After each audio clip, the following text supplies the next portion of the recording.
Hello दोस्तों, मेरा नाम रोहित और स्वागत है आपके अपने यूट्यूब चैनल बीसी सेंटर में। तो आज की इस वीडियो में बताने वाला हूँ शारीरिक पुष्टि के अंग एवं सुयोग्यता के अंगों का वर्णन करें। ठीक है, क्वेश्चन बहुत ही प्यारा है। ठीक है, और हो सकता है कि आपके एग्जाम में इसको दो भागों में तोड़ के दे सकता है कि शारीरिक पुष्टि के अंग के बारे में बताएं, और एक ऐसा क्वेश्चन दे सकता है कि सुयोग्यता के अंग का वर्णन करें। इसमें दो पार्ट्स जुड़ा हुआ है। ठीक है, शारीरिक पुष्टि का अंग और सुयोग्यता के अंग। ठीक है, तो देखिए मैं एक एक करके सभी पर चर्चा करूंगा। ठीक है, सबसे पहले नंबर 1 आते हैं शारीरिक पुष्टि। कि शारीरिक पुष्टि का मतलब क्या होता है। तो देखो, शारीरिक पुष्टि का मतलब होता है शारीरिक फिटनेस, है ना। शारीरिक फिटनेस जो हमारे शरीर में फिटनेस बना रहता है उसी को बोलते हैं शारीरिक फिटनेस। ठीक है, यानी शारीरिक पुष्टि। तो इसका अर्थ क्या है, देखो एक साधारण व्यक्ति की जो शारीरिक पुष्टि है ना का अर्थ है कि उसकी दैनिक कार्य करने की क्षमता से, मतलब शारीरिक पुष्टि का मतलब क्या है, तो कोई भी साधारण व्यक्ति के पास डेली मतलब दिन प्रतिदिन उसके पास कितना कार्य करने की क्षमता है उससे रिलेटेड है शारीरिक पुष्टि, जिसे वह थकावट या अनुभव किए बिना कर सकता है। इसके साथ साथ कार्य समाप्त करने के बाद भी उसमें अतिरिक्त कार्य करने की पुनः शक्ति की क्षमता भी होनी चाहिए। देखो, कुल मिलाकर के ये कहा जा रहा है कि शारीरिक पुष्टि का मतलब ये होता है कि जो भी साधारण व्यक्ति है जो काम करता है, दिन प्रतिदिन काम करता है, उसके पास कितना क्षमता है, उस क्षमता को ही हम लोग बोलते हैं शारीरिक पुष्टि। ठीक है, जिससे वह क्या करती है, बिना थकावट किए हुए उस कार्य को कर पाता है। ठीक है, और साथ ही साथ काम को समाप्त भी कर देता है। उसके बाद भी उसके पास इतना ज़्यादा कार्य शक्ति रहता है, उसके पास इतना ज़्यादा क्षमता रहता है कि वो और भी कार्य को कर सकता है। ठीक है, देखो अब मैं आपको एक शब्द में समझाता हूँ कि शारीरिक पुष्टि का मतलब क्या होता है। कोई ऐसा व्यक्ति जो काम को बिना थकावट के करे, कोई ऐसा व्यक्ति जो बिना थकावट का काम को करे और काम करने के बाद भी उसके पास कुछ और काम करने के लिए शक्ति पर्याप्त हो, तब हम उसे बोलेंगे शारीरिक पुष्टि, शारीरिक फिटनेस। कि हाँ, उस व्यक्ति के पास शारीरिक फिटनेस है, तभी तो वो बिना थके हुए इस काम को पूरा कर दिया और अभी भी उसके पास शक्ति है, उसके पास ऊर्जा बचा हुआ है और भी काम करने के लिए। मान लो कोई व्यक्ति काम करके थक गया, अब वो नहीं कर पाएगा, तो उसको हम शारीरिक पुष्टि नहीं कहेंगे। शारीरिक पुष्टि वही हुआ जो उस काम को भी बिना थके कर दिया और आगे आने वाले और भी काम को कर सकता है, उसके पास अभी शक्ति बचा हुआ है, तब उसे हम बोलते हैं शारीरिक पुष्टि। ठीक है, शारीरिक फिटनेस। जैसे आप लोग देखते होंगे जब कोई व्यक्ति अच्छा से काम कर देता है और बिना थके हुए, तो बोलते हैं वाह, इसका देखो कितना अच्छा फिटनेस है, कितना अच्छा शारीरिक फिटनेस है, बिना थके हुए कर दिया और इसके पास अभी भी ये और भी काम कर सकता है। लेकिन कोई व्यक्ति जो काम करते हुए तुरंत हफ जाता है, नहीं कर पाता है, तो हम लोग क्या बोलते हैं कि इसका देखो फिटनेस अच्छा नहीं है। तो कोई ऐसा व्यक्ति जो काम को कर जाता है बिना थके हुए और उसके पास अभी भी शक्ति कुछ कामों को करने के लिए और भी है, तो उसी को शारीरिक पुष्टि यानी कि शारीरिक फिटनेस कहते हैं। ठीक है, चलिए शारीरिक पुष्टि के बारे में हम लोगों ने देख लिया, शारीरिक फिटनेस के बारे में देख लिया। अब आते हैं दूसरा जो पॉइंट था, सुयोग्यता का अर्थ। कि सुयोग्यता क्या है। देखो, सुयोग्यता से ही पता चल रहा, सु मतलब आराम से सो जाना, योग्यता यानी जिस व्यक्ति के पास सोने की योग्यता हो, बिल्कुल नो टेंशन, फ्री आराम से रहना। ठीक है, सुयोग्यता है ना। तो देखो, सुयोग्यता एक व्यक्ति की वह क्षमता होती है जिसके द्वारा वह एक अच्छा संतुलित जीवन व्यतीत करता है। मतलब देखो, सुयोग्यता हम उस व्यक्ति को क्षमता को बोलेंगे जो व्यक्ति बिल्कुल मतलब जिस व्यक्ति एक अच्छा संतुलन जीवन व्यतीत करता है, मतलब वो व्यक्ति अच्छा से ज़िंदगी जी रहा है, उसके पास कोई टेंशन नहीं है, बिल्कुल बहुत अच्छे से वो ज़िंदगी क्या कर रहा है, व्यतीत कर रहा है, उसे हम सुयोग्यता बोलेंगे। उसे कोई काम करने वगैरह का कोई ज़रूरत नहीं है, बस वो अच्छा से ज़िंदगी अपना चला रहा है, उसको हम बोलते हैं सुयोग्यता।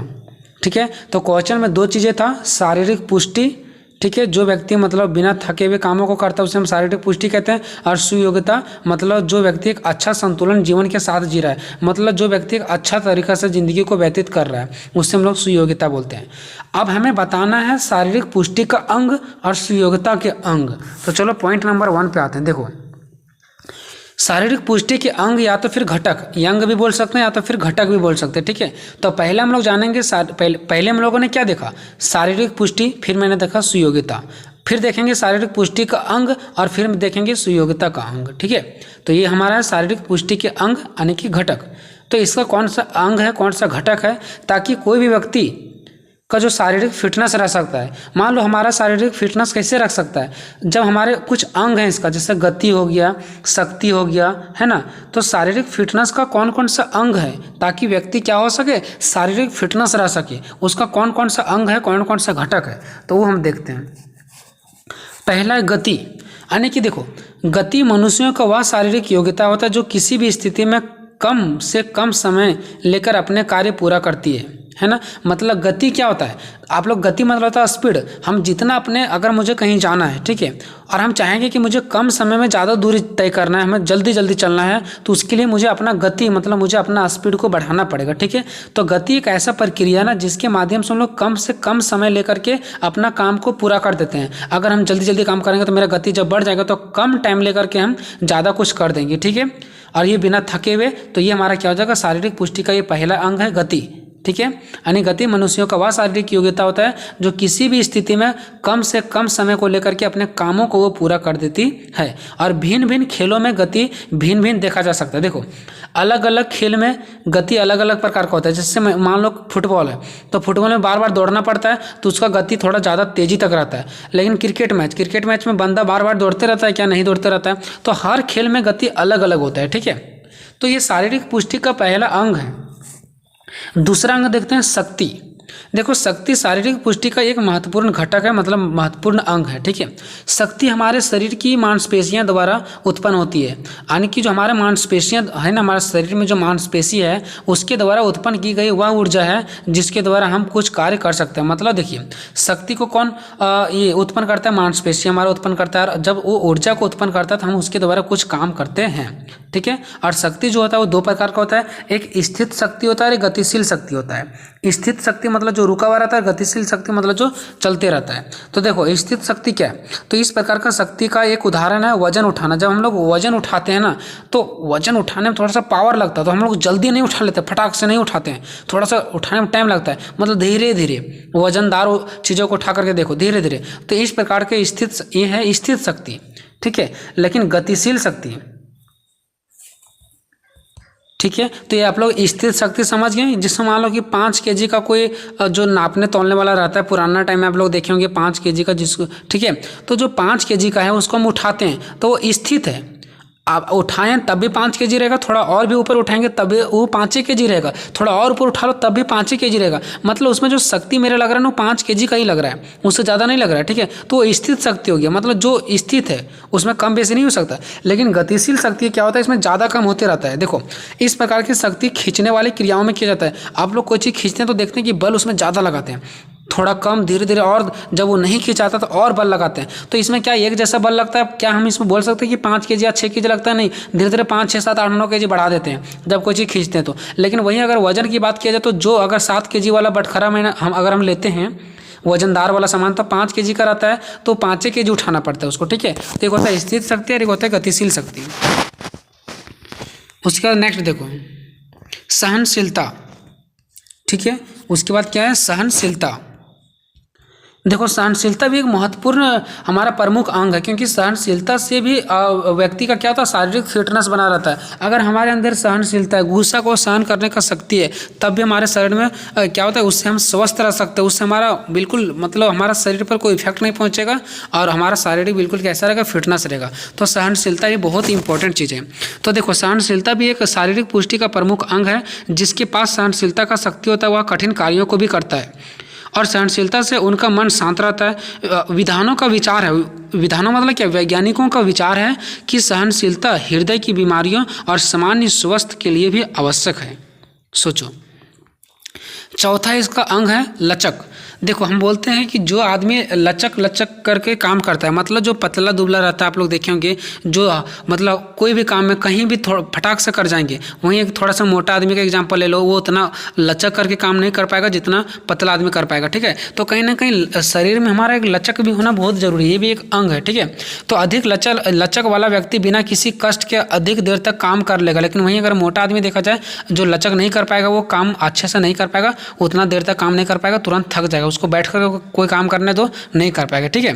और कोई भी कार्य आराम से करने के कारण शक्ति व ऊर्जा का बचाव होता है। देखो अगर फिर से मैं पढ़ रहा हूँ लचक का, देखो अधिक लचक वाला व्यक्ति बिना किसी कष्ट के क्या करता है, अधिक देर तक काम करता है, ठीक है।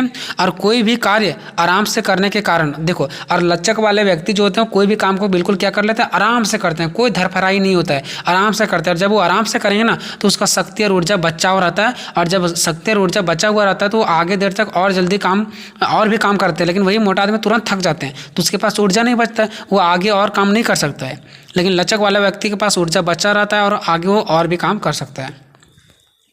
पांचवा है तालमेल। देखो तालमेल भी बहुत ज़रूरी है। आप लोग देखते होंगे जब कोई सामान आप लेकर के जाते हैं अपने हाथों पर, तो कभी ये हाथ से लेते हैं, फिर ये हाथों में जब दर्द होने लगता है फिर वो हाथों से, तो कहीं ना कहीं आप क्या कर रहे हैं, तालमेल कर रहे हैं। ये हाथों का तालमेल उससे, उस हाथों का तालमेल इससे, और अगर वहाँ से भी नहीं होता तो आप लोग माथा पर रख लेते हो, ठीक है। तो ये तालमेल भी ज़रूरी है ना।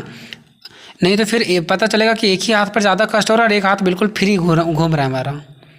तो देखो शारीरिक अंगों के आपस में मिलकर कार्य करने की शक्ति को तालमेल कहते हैं। जो हमारे शरीर में सभी अंग मिल करके काम करते हैं उसको तालमेल कहते हैं, ठीक है।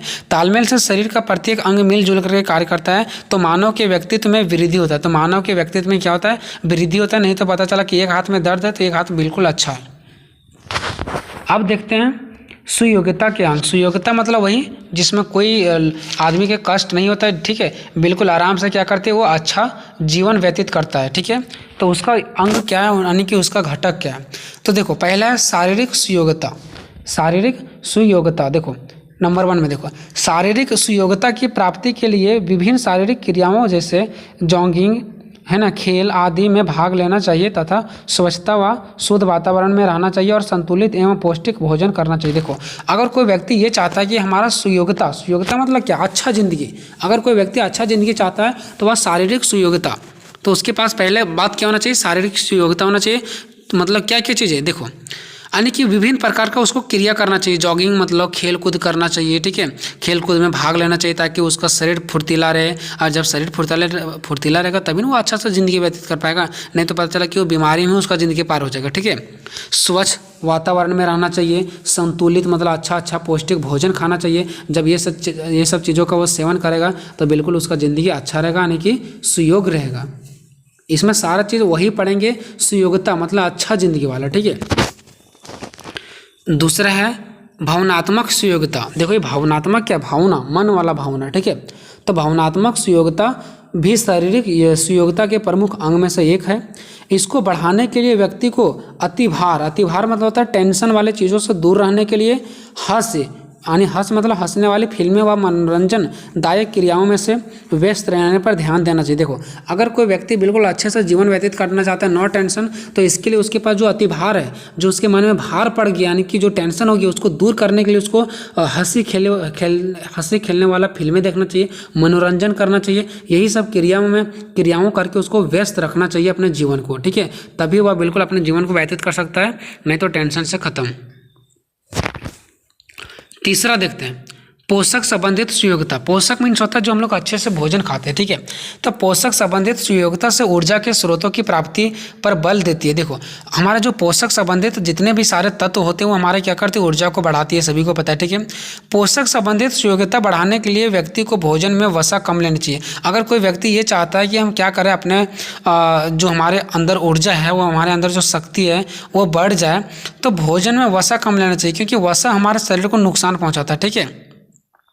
तो वसा कम लेना चाहिए। वसा मतलब जो हमारे चीज़ों में जो भी ऐसा जो हम लोग जो खाते हैं, जिस भी भोजन का सेवन करते हैं, ठीक है, जिस भोजन में वसा ज़्यादा होता है उसको कम खाना चाहिए, ठीक है। और ताज़े फल तथा सब्जियों का अधिक मात्रा में सेवन करना चाहिए। तो जब अच्छे चीज़ों खाएगा तब भी आप क्या रहोगे, बिल्कुल जीवन में सुख शांति रहोगे, अच्छे से रहोगे।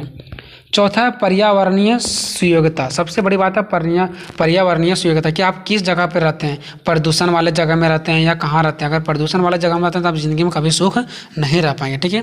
तो यह भी एक महत्वपूर्ण घटक है पर्यावरणीय सुयोग्यता।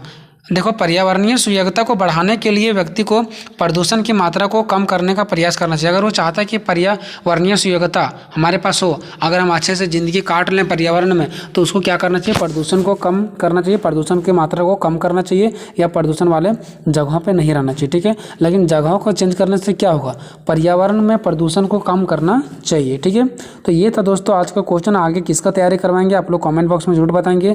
मिलेंगे नेक्स्ट वीडियो में।